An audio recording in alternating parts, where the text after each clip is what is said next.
Brahms composed this Intermezzo in B minor as the first of a four-piece set in 1893, and he was extremely proud of this creation that opens like this.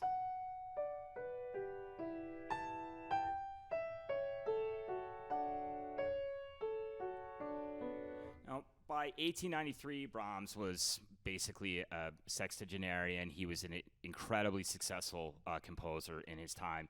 And unlike some of the other composers that I'm featuring here today, he lived modestly and didn't spend beyond his means. So he retired very, very comfortably. He could compose when he wanted to compose. He could conduct when he wanted to conduct. He didn't have to do any of those things. He just continued to do it in his retirement.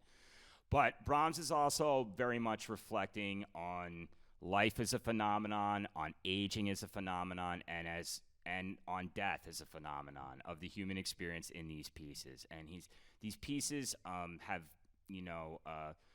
strong associations with, end of life. And Brahms was particularly proud of this one.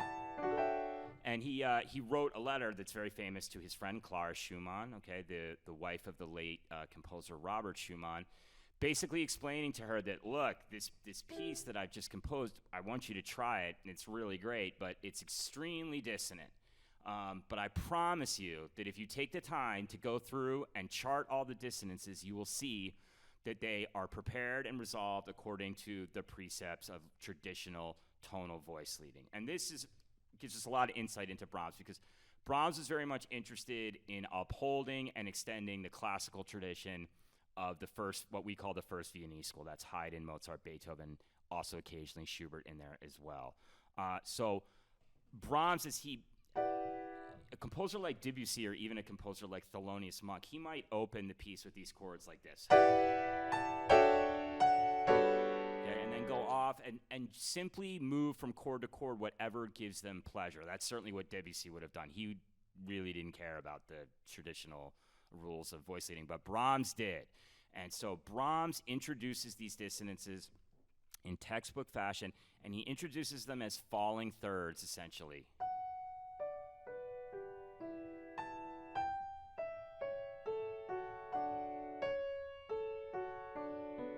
The trick of the piece, though, is that as he begins resolving dissonances the proper way, he starts introducing new ones, which sets off this cascading chain of dissonances and this constant feeling of resolution sort of denied or put off. And that's really what it is, because at the end of the piece, we do get a very final resolution in B minor. So he told Clara Schumann, who was a great virtuoso pianist, look, you need to play this piece really, really slow, and you basically, on these descending arpeggios, you have to play each note essentially retardando. So really